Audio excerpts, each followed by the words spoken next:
ఇంట్లో మొక్కిన తర్వాత ఇలా వాకిట్లో ముగ్గులో పెట్టి మళ్ళీ కర్పూరం వెలిగిస్తాము. ఈ అంబలి గిన్నెని కర్పూరం కొండెక్కిన తర్వాత అంబిలి పంచుతాము. దానికోసం మంచింగ్ కోసమే ఈ పికెళ్ళు అండ్ గ్లాసెస్ అంబిలి పోయడానికి. ఇవాళ అందరూ జరుపుకుంటారు కాబట్టి పెద్దగా ఎవరి అంబిలి వాళ్ళే తాగుతారు, పెద్దగా సేల్ అవ్వదు. అందుకే ఇంత చిన్న గిన్నె పెట్టాము. సో ఈ కార్యక్రమం అంతా ఫినిష్ అయిపోయిన తర్వాత మేము స్టార్ట్ అయిపోయాము తిరుపతికి, గంగమ్మ గుడికి వెళ్ళడానికి.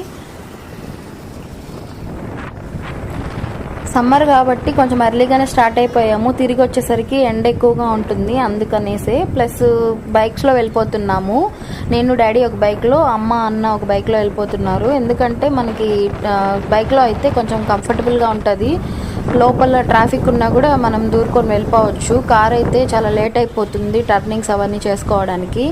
అండ్ కార్ కొంచెం దూరంగానే ఆపేస్తారు, గుడికి చాలా దూరంలో. బైక్స్ అయితే ఆల్మోస్ట్ కొంచెం దగ్గరికి వెళ్ళొచ్చు.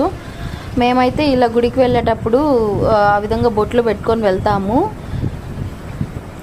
సో ఇక్కడ చూసారా, ఈ ఫ్లైఓవర్ వెంకటేశ్వర స్వామి నామాలతో చాలా బాగుంది కదా. నైట్ టైమ్స్లో లైటింగ్స్ వేసేటప్పుడు ఇంకా చాలా కలర్ఫుల్గా అనిపిస్తుంది. అలా వెళ్తూ ఉంటే సైడ్ అంతా అమ్మవారివి ఫ్లెక్సీలు పెట్టున్నారు, చాలా బాగా అనిపించింది. ఇదైతే గరుడవారిది ఫ్లైఓవర్, తిరుపతిలో ఉన్న ప్రజలందరికీ తెలుసు ఆల్రెడీ. సో ఇది వచ్చేసి బస్ స్టాండ్ దగ్గర, ఆల్మోస్ట్ ఇంకా బస్ స్టాండ్కి రీచ్ అయిపోయినాము. ఇక్కడ నుంచి కొంచెం లెఫ్ట్ టర్న్ తీసుకున్నామంటే పెద్ద గంగమ్మ గుడి వస్తుంది.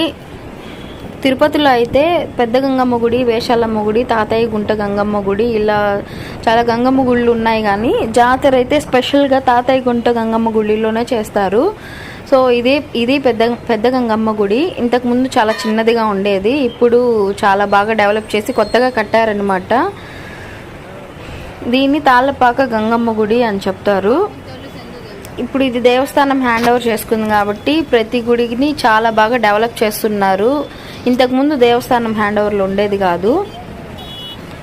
దేవస్థానం తీసుకున్న తర్వాత చాలా బాగా డెవలప్ చేస్తున్నారు. ఈ గుడి కానీ, తాతయ్య గుంట గంగమ్మ గుడి కానీ అన్నీ చాలా బాగా డెవలప్ చేశారనమాట. నెక్స్ట్ ఇయర్కి ఇంకా బాగా డెవలప్ అయిపోతుంది. సో పక్కన ఫ్లెక్సీ చూసారా అమ్మవారిది, చాలా బాగా చేశారు కదా, అదే మీకు చూపిస్తున్నాను. సో చాలా ట్రాఫిక్ ఉంది. జాతర వైబ్స్ అంతా ఇక్కడికి వచ్చిన తర్వాత స్టార్ట్ అయిందనమాట. చాలా బాగుంది. స్టాల్స్ ఉన్నాయి, చాలా స్టాల్స్ పెట్టున్నారు కొంచెం దూరం నుంచే. అండ్ పొంగల్ ఎత్తుకెళ్ళే వాళ్ళు, వేషాలు వేసుకొచ్చే వాళ్ళు ఇలాగా.